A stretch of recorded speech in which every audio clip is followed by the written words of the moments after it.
Welcome to Rock Cellar TV. We are live in studio with a live audience, as you can hear, and our very special guest, the legendary Colin Young. What an honor. We did an interview with him once before, I think last year, and we've invited him back to talk about what he's up to this year. Jazzie is known as a pioneer of American roots music. You'll recognize him, of course, from the band the Youngbloods and their international timeless hit song, Get Together. Jazzie is an acclaimed songwriter, singer, guitarist, producer, longtime social and environmental activist. His solo career mixes socially conscious lyrics with his gorgeous voice and guitar playing, which you get to hear today. All right. Welcome, Jazzie. Thank you. It's so great to have you back here at Rock Cellar. Yeah. It kind of tired me out. Lots of credits and lots of history. Yeah. You've had such an illustrious career.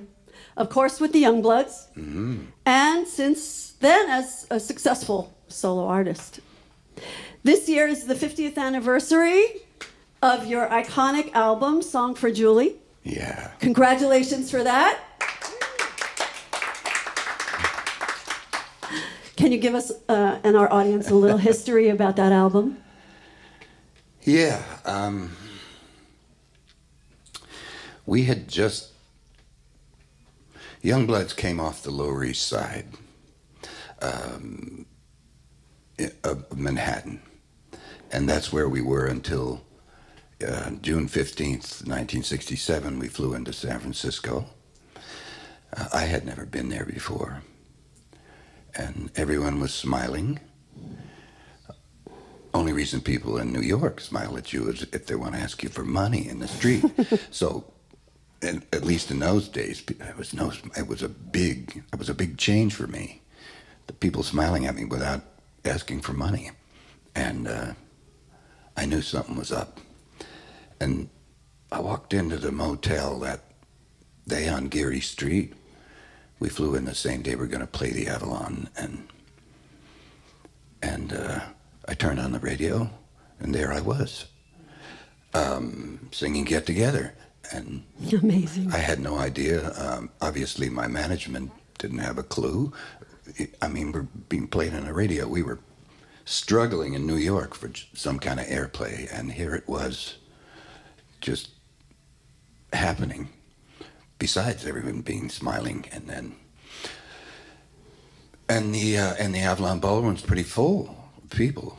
We were used to playing to smaller audiences, and the audience and we kind of fell in love pretty early in the show. And I'm looking around thinking, this is my new hometown. I'm moving here. And so where did we start? Oh, with Song for Juli.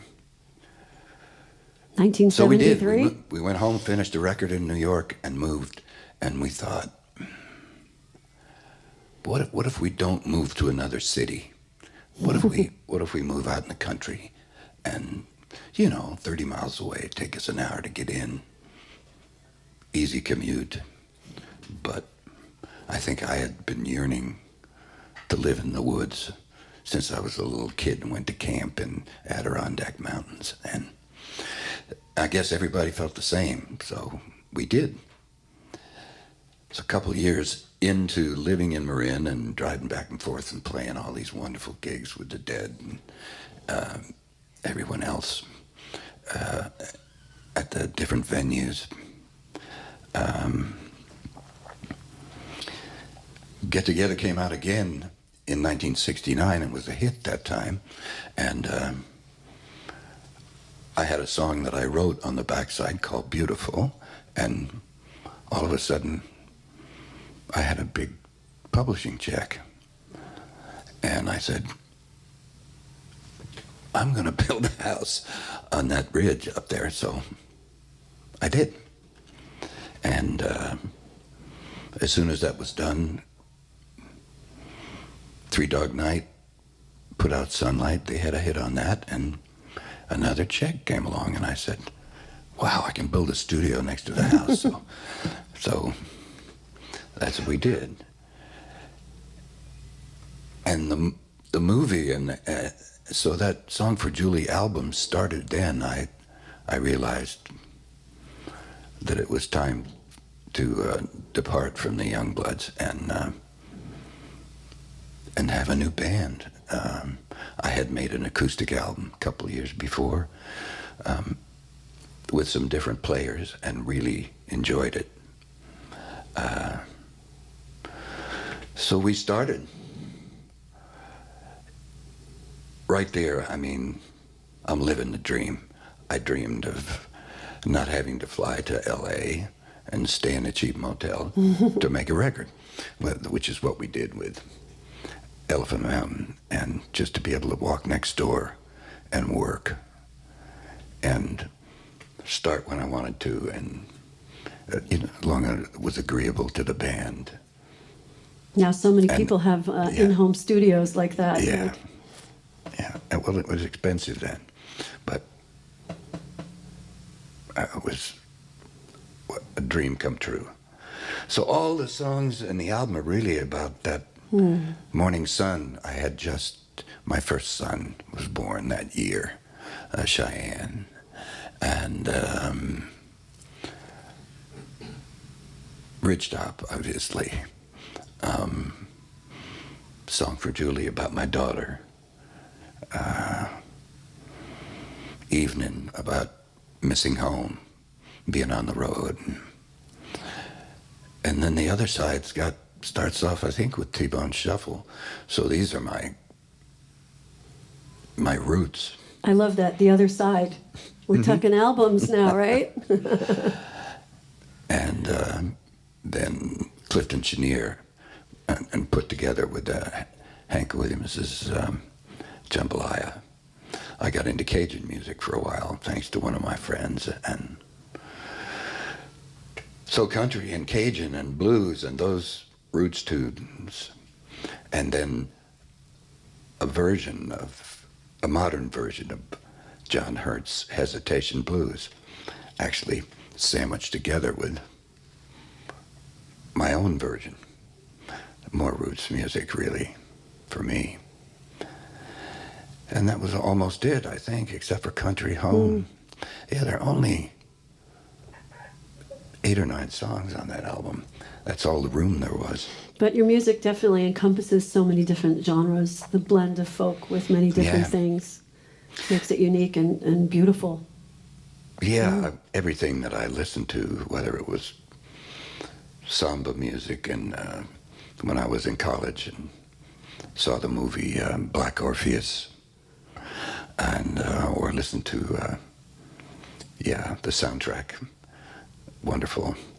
And earlier on, being introduced to Hank Williams. I grew up in Long Island. So did I. Not much, no country music in the radio in 1961.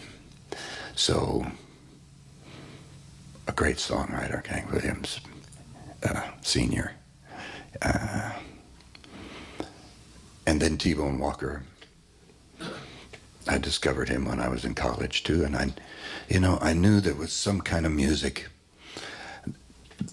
that Elvis was listening to, but I didn't know what it was. And when I found T-Bone Walker, I realized this is where that blues stuff comes from. How wonderful. And then B.B. King and Ray Charles, and I remember B.B. King saying once himself when he was still with us, he said, "I only played sacred music until I heard T-Bone Walker." So changed his life, changed my life too. So you're naming lots of greats, legendary blues influences, and all kind of showing up in your music. Mm-hmm. And so now 50 years later, you decided that you wanted to remaster this album. Actually, Connie decided that, my wife. Thank you, Connie. And there's the answer. Why did it happen, right? Yeah, somebody asked me the other day, and I thought, why did this happen? And I remembered it was her idea. We had a few, or she did actually, vinyl made up, and she did that, what, 2 years ago or something, during COVID, and they came from Lithuania or something. Wow. Yeah. So we had them when we were ready to release it and do a small autographed. This is the new one or the previous one? Yeah. Oh, the new one? Oh, The then new I can show this, right? Mm-hmm. This is what we're talking about, studio audience. Looks a lot like the old one. Yeah. So I wanted to segue for a moment about the experience that happened up in your Ridgetop home in Northern California. Maybe you can talk to us about that.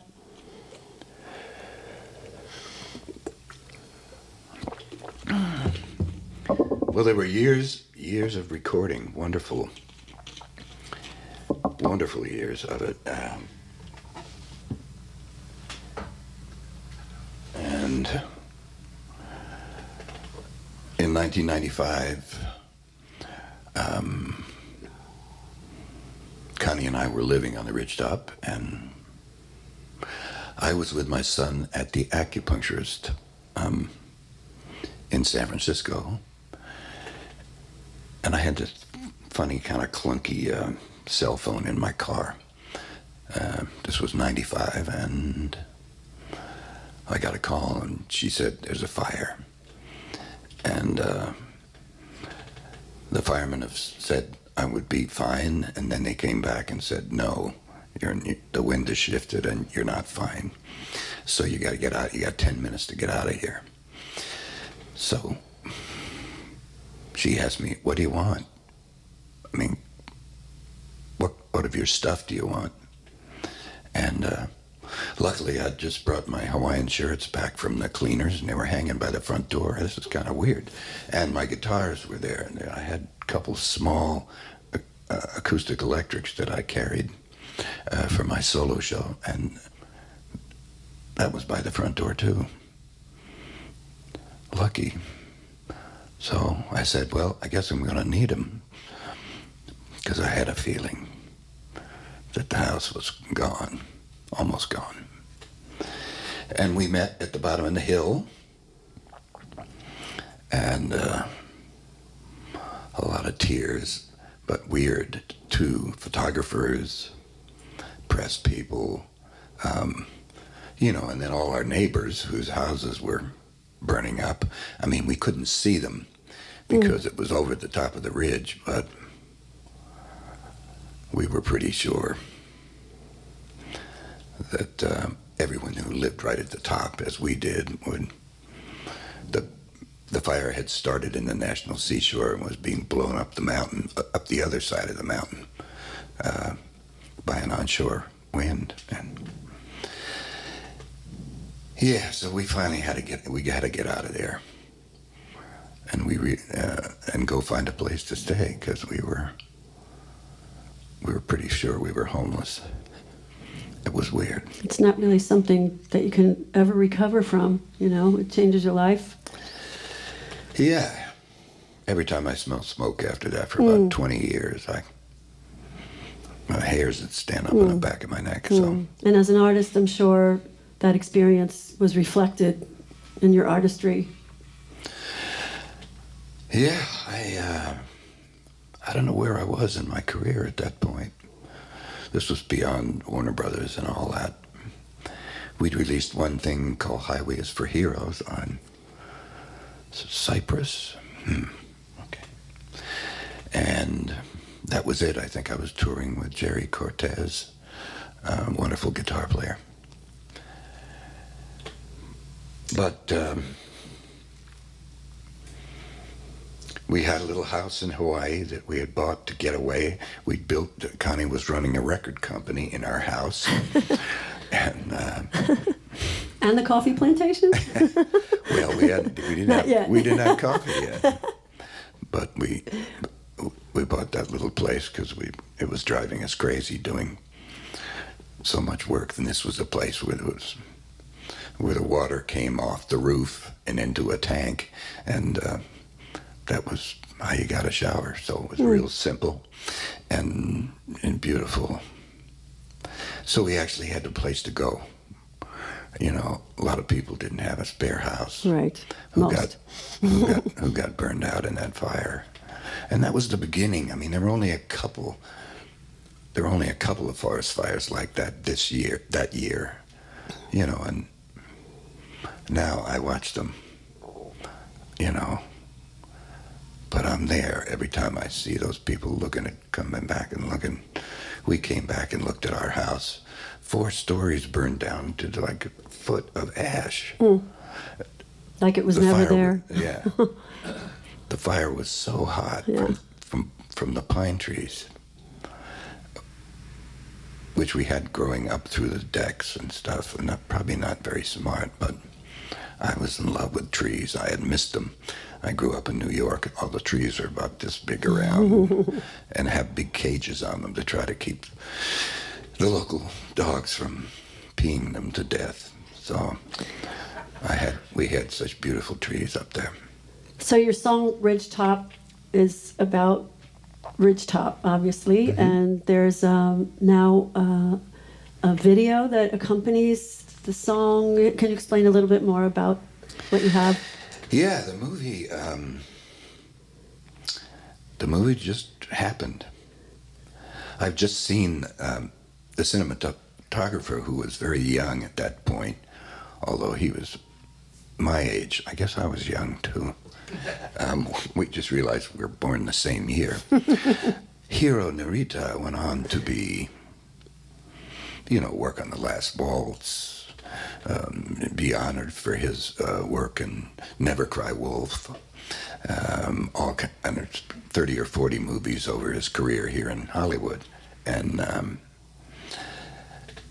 he's there in Petaluma, very close to where we were staying. So at the first showing,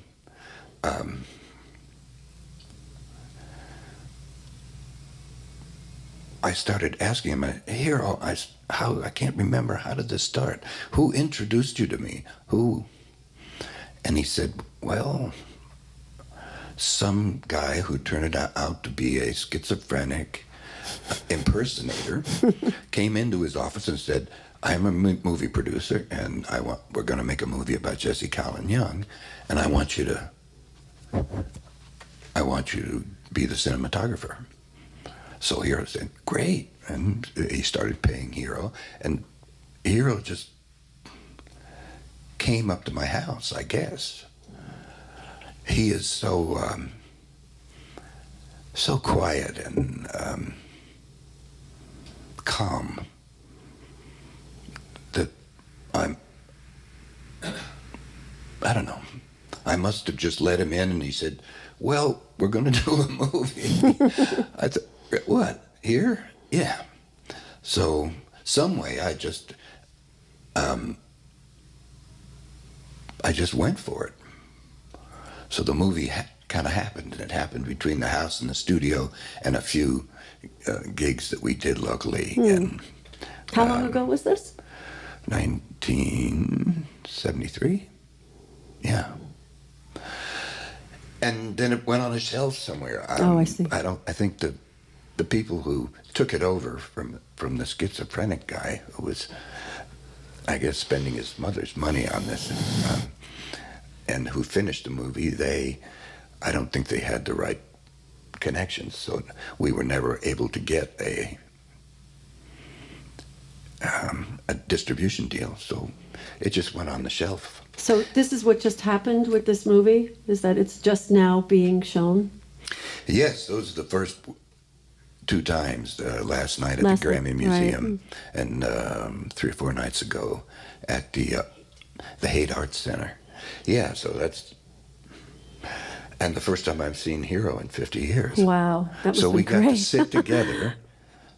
Oh. We got to sit together and watch one of his first movies and my only, and that's incredible. What was wonderful. So is it available anywhere for other people to see, or will it be shown in strategic places? I don't know. We just, in the process of doing this, we discovered in the bottom of the studio, under a bunch of tape boxes, a master reel. And and this was 2 days ago. So we're going to obviously what we had were copies made from VHS, not very, The quality. yeah, the quality not as good as it could be. So now we actually have a master reel and can make what is that stuff, 1040 or something, a proper transfer to. So in other words, fans, stay tuned. Stay tuned. Rock Cellar Yeah. will let you know. That's just fantastic. Just curious, back to this Song for Juli album and this new version of it. How do you see it resonating with today's audience? I don't know. It's about family. And the joy of family and living in the country. That was part of a big green movement out of the cities, out of the hate into the woods. And I don't know where we are right now.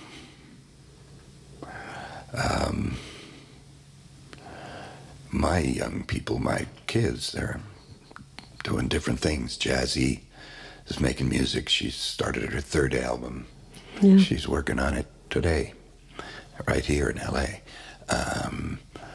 Tristan is making beautiful handmade chef's knives and an occasional sword.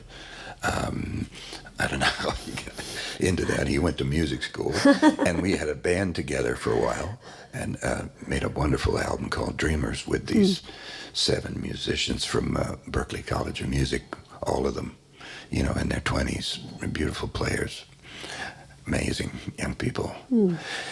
So It's impactful still today, yeah, of course. Yeah, but they're kind of doing the same thing I did. I mean, I went to New York, from the suburbs to the city, and Tristan's in Brooklyn, Jazzie's here in Las Vegas, and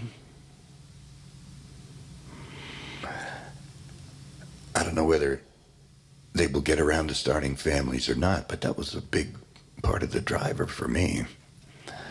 Juli was born in New York before we moved, but she was, I think, 1 when we got, was to get into a place that was really neat to grow up in.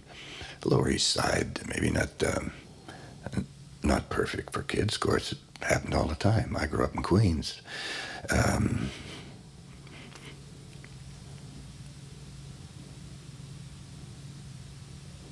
So I'm hoping they get some joy out of it.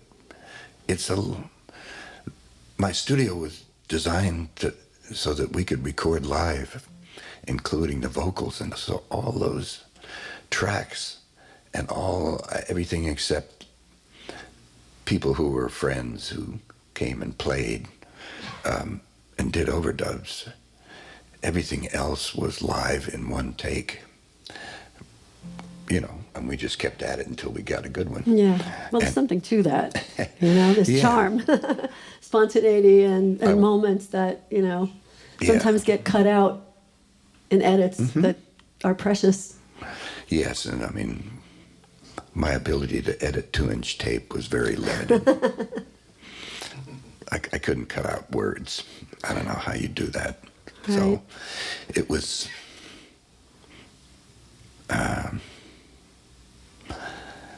we'll find out how they enjoy it I know Morning Sun's got a couple million streams. That's the lead song and the first single. So somebody's listening to it. And that's wonderful. That feeling of being one with nature, one with your family, and one as that family grows. Absolutely. It's coming full circle, and that just fits right in with nature in itself, So I'm going to throw a quote out to you to react to. It's been said that Song for Juli is, quote, forever woven into the fabric of the American dream. What does that mean to you? It was one of the early Americana albums. or what became Americana, or what became labeled as Americana. Pop music drawing from more roots than just rockabilly. But I mean, all pop music was headed that way.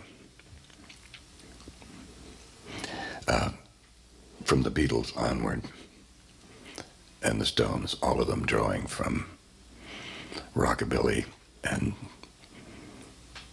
blues artists. Not as much Cajun, not as much samba, but samba really, that became a strong influence for me. And yeah. No wonder why. I mean, Latin rhythms get people, they gets to their soul, gets them up dancing. And Yeah. I remember, I think during COVID, wasn't there one video that you did with everybody out in the street dancing? I'm recalling, I don't remember which song it was, but I do remember seeing that video. Beautiful energy and unity out in the street. Yeah, that was a great A time. couple albums ago. And you had recently done the Highway Troubadour tour, which included Jazzie on some of those gigs, or she included you, or I'm not sure which way that went. Yeah, all of them, on all of them, And you guys collaborated on some songs as well. Yep. And then she did some solo stuff in the middle of the set, and we finished together. That was wonderful. I've played with all my kids on the road, from my sons and my godson early on to Tristan and that wonderful band he put together, Berkeley, and now Jazzie, the youngest. We played that Highway Troubadour tour together, started out at the Canadian border and worked our way down, but we didn't make it to Los Angeles. Everybody always skips over us, you know? No. Just kidding. We were supposed to. We got COVID in San Francisco, so. But we came back and played Santa Barbara. And, Well, we saw you up there. We actually played with you up there. It was fun. That's right. At the Fest That Forums. was beautiful. Yeah. And we got a chance to experience Jazzie and some of her songs live. Yeah. That was a lot of fun. Really cool. So what's next for you? Upcoming projects? I heard there's a book. Talk about what you have going on right now. Yeah, I'm not really touring. We've done a few of the just 2 movie things, but so I'm not playing full shows or touring this year, and I don't think I'm as strong as I was before COVID. We had it a couple of times in a row there on the road, and so I said, I think maybe I'll stay home and finish the book I started about my life. So, And home for you now is? Is a little town in South Carolina that Connie grew up in, near Augusta, Georgia. Yeah, James Brown's hometown. Sounds very peaceful and spacious, more than here, right? It's lovely. We live on the edge, in the middle of the town. Your own ridgetop? There's a kind of, but there's a 2,000 acre woods. And that's unusual to have a woods that size in the middle of a little town. So that's special. Somebody cared enough to leave that land to the people. Wonderful. Very beautiful. Well, this has been great, Jazzie. I just can't thank you enough for being here. This is wonderful and special, and we're not finished yet because we've got a very special performance that's going to be right here. Ooh. And you're going to be joined by the amazing Laurence Juber. I am. In about a minute or so. So a big hand for Jazzie Colin Young. And I'll just turn it over to you so you can say a few words about the work that you and Laurence have done together while he's getting set up, and away we go. Thank you again. Away we go. Hey, Oh, Lauri, thank you, this- Lauri. Hey, can I ask a question? Yeah. I have a question too. Yeah. Yep. Questions pop up. I've got a few. This is just a quickie. Yeah. Sure. I want to ask my questions too. You gotta Good. go first. All right, please. Jesse, I've been a professional musician all my life, and in my early years, you were a major influence on me, to the point where I was in rock and roll bands all through high school, doing all this Youngbloods material, and had all the records, played all the songs, and saw the band a few times. And then when Song for Juli came out in '73, I was seeing you 5 nights in a row at the Troubadour. One night Jose Feliciano sat in, I don't know if you remember that. Yeah. Then I would drive my Volkswagen bus all the way up to San Francisco to catch the next set of shows at the boarding house. And I was so into it that I wrote you a letter. And I said, I know all your music, all the Youngbloods, all your regular stuff, all your solo stuff. Can I be in your band? Now, I kid you guys not. You get the letter? He wrote me back. And actually, it's a beautiful letter. It wasn't really you. It was Diane Peters, maybe? Yeah. Yeah, somebody. And she said you just hired Jim, Rothermel and stuff, and you preferred to do all your guitar playing. So, my dreams were crushed, but I continued. I'm sorry. No problem. You had the guitar thing going. I continued to, buy all the records and come to all the shows. So, I do have one question. Yeah. How long did that band stay? How long did you keep it going? I know that Jim went off with Van Morrison and stuff, and Yeah, but he came back. came back. He just missed the CSMY tour of '74, which is, yeah, a sad thing. I know. That was How long it was a great tour, but I missed him every night. How Yeah. long did you keep it going? We went all the way to, was it called American Dreams, which came out after. So we made Juli, we made Lightshine, we made Songbird, we made a live album called On the Road, which is wonderful, with that Marvin Gaye song on there, or 2 of them together. And Love on the Wing was the final. So what year do you think? And American Dreams, 78? Yeah. And the band was paid every day. And the guys who, and our road guy, I guess we only had one that stayed on with us. So, and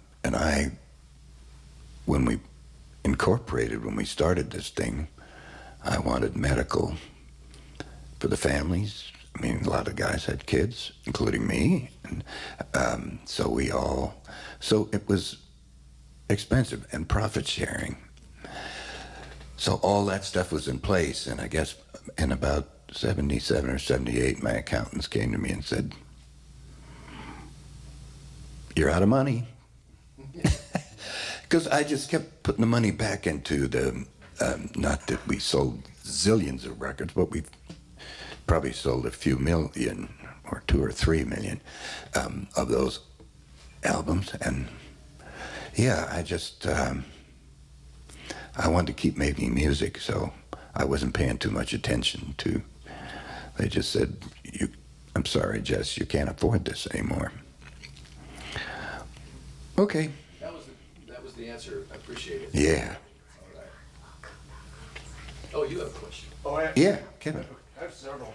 But I'll try to limit it to, so I want to ask you about songwriting and inspiration. I was reading something the other day that Don Henley and I think Billy Joel were talking about how they wrote their best songs, and I know you've written some of the most beautiful melodies that I can think of. And their inspiration, they said, was in doing basically boring things. Henley mentioned washing the dishes, and melodies would come into his head. What about you? Where do you find a particular place where you're inspired more? And moreover, I made a note that said, the line from Sunlight, if you wake up screaming, do you ever wake up with a melody that's in your head and rush to the tape recorder? Occasionally, but What were does your inspiration come from typically, or is it everywhere? It's usually from something that happens. I mean, Sunlight was really as much of a love song to Marin as it was to a lover. That's the first song I wrote when I got to California. And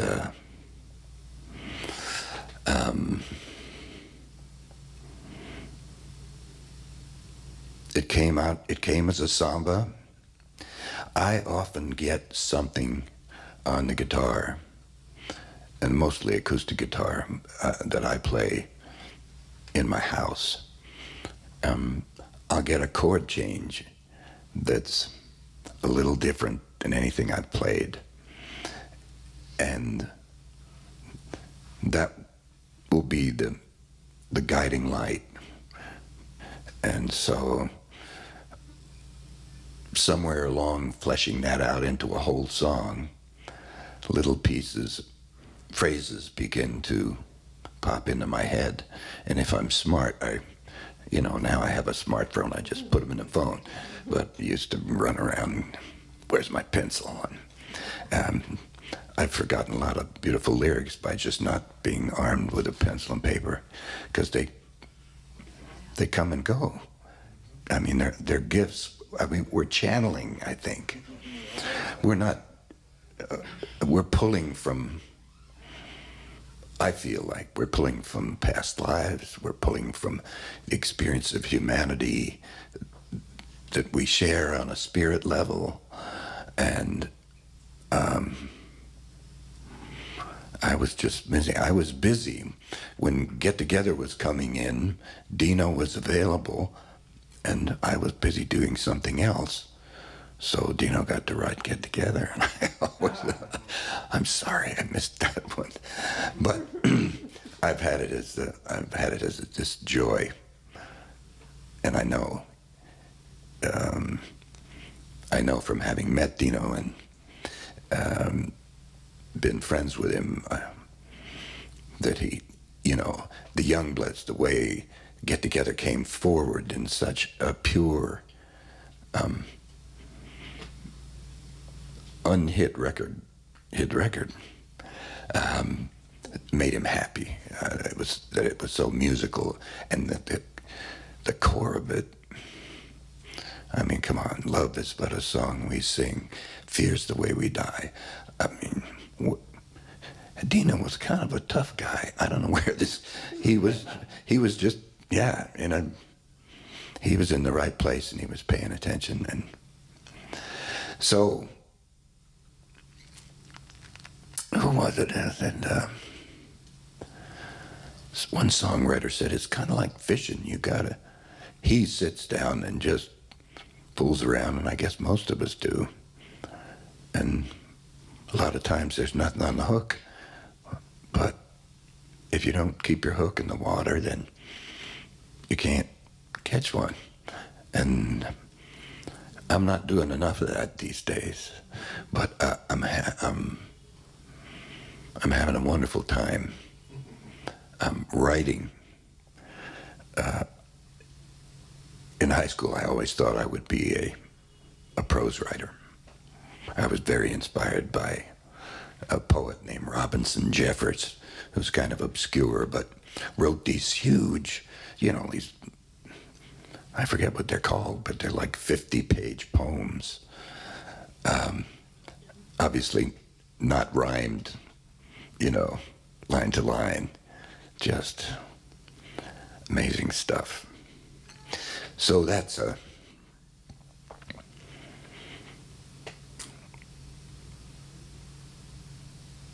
so there's a lot of memory, there's a lot of things going on. If I pay attention, Sunlight, I mean, I was just so in love with Marin, and so that it just came through my heart. I found out years later that my grandmother had asked my mother to spread her ashes in the Muir Woods, which is right north in Marin. It's right north of San Francisco. And probably the first time I went to Muir Beach, some angel, when I played the Avalon, she was a flight attendant. She said, "You haven't been here, have you? You must see Muir Beach." I mean, who does that? She had a convertible too, so she said, "I'll pick you up tomorrow. You call me after you have breakfast." And she took me out there, and I was a mile and a half from my grandmother, because she had already become a part of those woods. And then I never pictured my mother illegally doing anything, but she must have done this because it's not legal. But yeah, my grandma's part of those woods, and so that probably doesn't answer your question. Oh, but it's cool though. Beautiful stories. I have a question. Yes. So, what the song where you actually say this is a song for Julia, Mm-hmm. and it's an instrumental Mm-hmm. mostly before Right. the singing starts, and the flute is really, really great and sets up an amazing vocal from you. I just wanted to know did that just sort of happen? Is that just kind of one of those in-studio moments? No, it was melody in B flat, and I played it in C, but I always tuned my acoustic down a whole step, so that's how it got in B flat. I don't play in B flat. There's no open strings in B flat.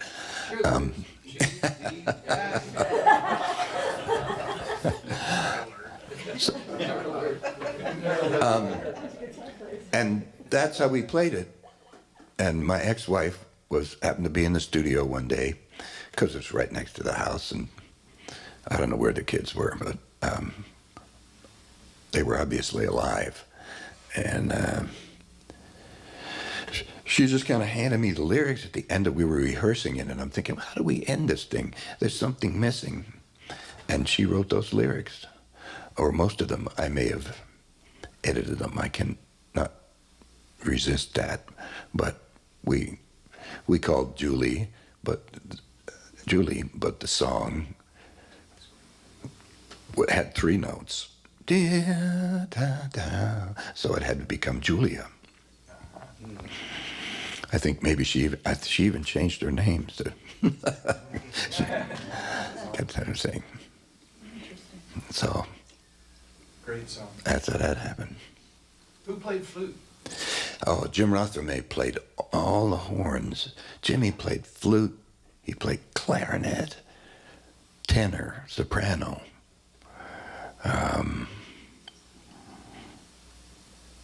Yeah, no, I didn't get into the trumpet stuff, but all the reeds and flute. Yeah, an amazing genius. I was trying to learn to play the saxophone, and I'd get out on the deck. It was fun. I had to play into the trees. My neighbors were very tolerant. And actually, my neighbor said to me, "Could you leave the doors open in the studio when you guys are playing?" Because I had these 2 huge doors, kind of like castle moat doors, so we get an outside feeling when the weather was beautiful. We could just, because we're right on the edge of the park, so only one neighbor really. Yeah. Is Jim still alive? No, he's been gone 10 years maybe. Yeah. I miss him. I remember when I started, before I quit drinking, I think we had moved to Aiken, and I was going to all these cocktail parties, and as I said, "Jim, I just started drinking not martinis, vodka." He said, and I think had just quit, and begged me, said, "Don't go down this road, man." He was right, but it took me a couple of years to just cut loose from that trap. So that was the last time I talked to Jim. and it was cancer of some sort. And I think I was part of all the musicians in the neighborhood were getting together and raising money for him and for his medical bills. And that's a neat way to go. People stand with you. Yeah. So I have a little bit more of a fun question. You don't have an answer to this at all, but I'm going to take a shot at it. Your songs have been out for a long time, and I know you've traveled a lot. Where's the goofiest place you were where you heard your song playing? In the background, or a cover band doing it, or something go, hey, wait a minute, that's me. Maybe the first time you heard something on there, or anything come to mind of... Elevator. Right, So yeah, we're in the... literally in an elevator? Yeah. We're at somewhere in the Midwest. We're in an elevator, and some business guy is touching Banana's hair because he had kind of a fro, and he was bald, and saying, "Oh man, but I miss my hair." And then a Muzak version without vocals of "Get Together" comes on. It was almost like it was a scripted movie. Oh, it was awful. Did you tell him?